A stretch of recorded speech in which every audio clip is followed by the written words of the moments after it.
Sparkle Sheffield's campaign to get more people to wear something sparkly on bonfire night. Sparklers is when a child with special needs has a sparkler. A lot of them don't know about the sense of danger. Once the sparkler is lit, once it's gone out, or even if it's sparkling, they might get excited by that and try and hold it, and that could be detrimental to the child, especially burning them, and that would be absolutely awful. How difficult is it for someone like you as a parent to stop your child using sparklers when their friends might be? It can be extremely difficult, but again, you have to just be really, really sensible about it. So I would advise obviously wearing gloves, them holding it away from them, and you can't really stop people from using sparklers because it is bonfire night and that is part of the celebration. So as part of the campaign, what are you encouraging people to do instead? We're encouraging them to dance. What we've done is we've contacted dance studios from around the world who have got special needs classes in Australia and New Zealand and America and quite a few other countries, and we've actually asked them to do a dance in something sparkly, so hence what I'm wearing, something sparkly today, and then we're asking them to upload it onto the social media, and so that we can present awareness for autism in that way. So how does Sparkle help families and children who have autism? We have quite a few things going on actually. We have parent groups that we have where our children are looked after by our PAs and volunteers, and then we have them in a separate room. We talk about different issues like sensory issues, stuff that they don't really understand.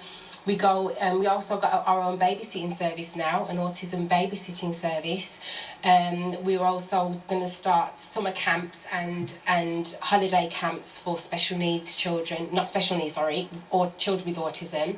And yeah, we do quite a lot of different things, but raising awareness is one of the most important things that we do. Why do you think so many people are unaware of autism? Because it is an unseen disability. When you look at a child with autism, you have no idea that they do have special needs. It's very, very difficult to detect when you speak to them, when you see them. So what are you hoping to achieve from the campaign?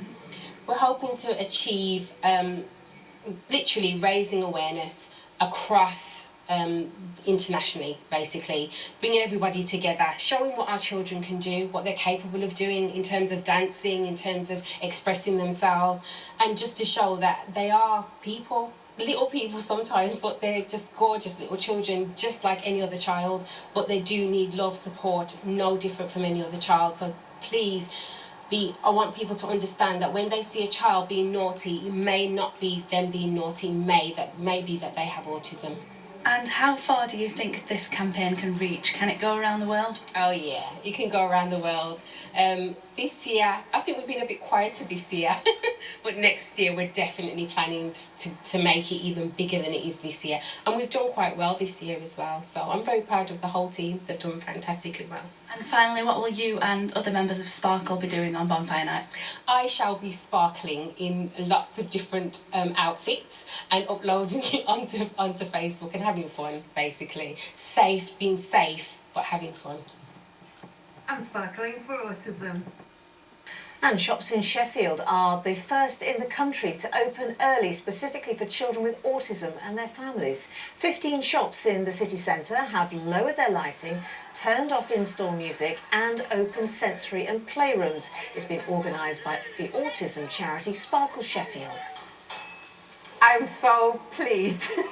It's gone so well. I mean, I'm hearing stories from all over the city of little things, because obviously I can't be everywhere at once, and I'm hearing loads of little stories about teenagers who have the very first time got makeup done and learned how to put makeup on in shops.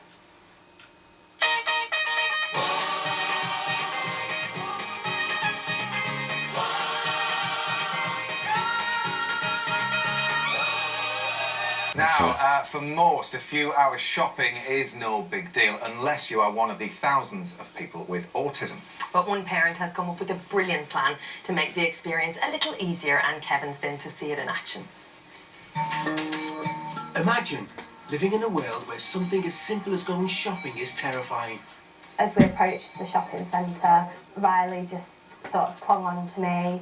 He was screaming, just absolutely freaking out, and it was absolutely heartbreaking. Music is overwhelming. Lights are glaring. Crowds of people are distressing.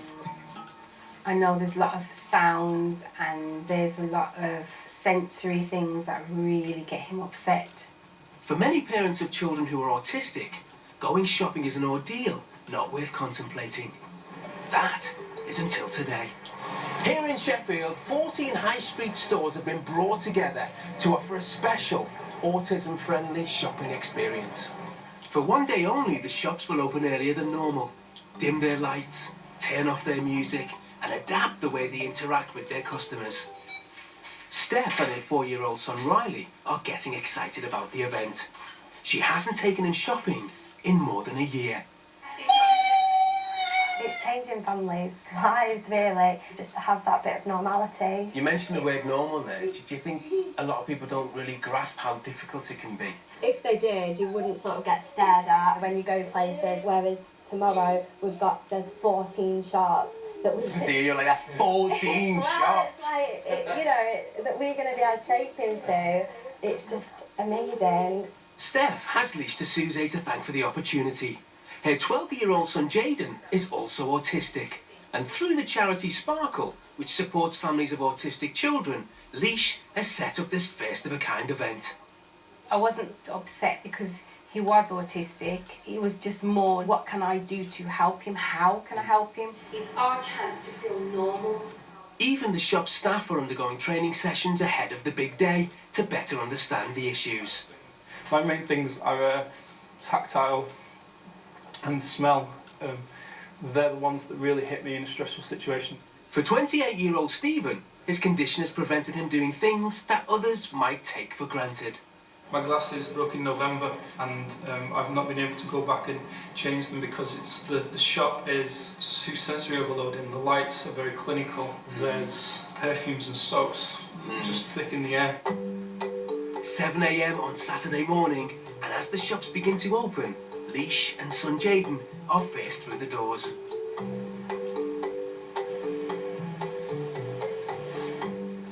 Watching him in this environment, Jaden is happy, he's free, he's smiling, he just looks so comfortable. It's nice to see. Thank you very much. What I was thinking is, are they going to dim the lights down, and is there going to be any music like they said? And again, they've done exactly that. So I'm really, really happy, yeah. Now it's time for Stephen to pick up his new glasses. How do they feel? Great. A lot better than those. Yeah. Brilliant. But just as the shopping seems to be going smoothly, Stephen hits a problem with a self-service till. Insert cash or select payment type. In a busy, crowded shop, this could be too much for him to handle. It's not accepting my pound. But this morning's staff are on hand to calmly help. Well, that was brilliant because Stephen was having a few issues there with the till, and obviously there was some assistants standing by to help. Was that useful having the member of staff there? Yeah, and she came up to me. I didn't have to go wandering looking for someone. Yeah. So it's always a plus. And Steph is also keen to make sure today is a positive experience for Riley. Come on then. This one. Yeah? So we just wait here. You've been a good boy, Riley. I guess one of the important things is Steph knows when she comes in she's not going to be judged. So although Riley's quite happy now, if he was to have an episode and if he wants to express all of that energy that he's got, she can let him do it because she feels comfortable. But can't wait to get home and play. So Steph, how did that go? I feel so happy. But Riley's so happy as well to not be able to just take your child shopping on a Saturday, but to be able to do it today. Yeah. It's really just great. Yeah. Sorry. No, it's wonderful to see, Steph, it really is. Even the staff appreciate the difference it's made to their new customers. When you see your children like that just smiling, it's just lovely to see, isn't it? They can just shop like they want to shop. Next time, let's get more retailers joining in as well to make it an even bigger event. Well, it might be a shopping first, but given the success of today's event, I doubt it will be the last. And what about other cities? The fact that it's worked so well here, so yeah, if you want to do it, just give me a call. I would love to do that. Well, Leash is with us now, and I have to, it was lovely watching that film alongside you there, because your passion and what you were seeing there and just the joy in parents' faces. It made it quite emotional, For actually. sure. So what's happened since then, and what's the feedback been like from everyone? From everyone, I'd say from the shops, it's been more of a, they felt that they've given something back. Yeah. And also they've learned how difficult it really is for parents, because quite a few parents got emotional. Things that happened that didn't happen before, like teenagers putting on their makeup for the first time properly, who were autistic and didn't know how to do it. And they were taught how to do, like, look after their skin and stuff like that.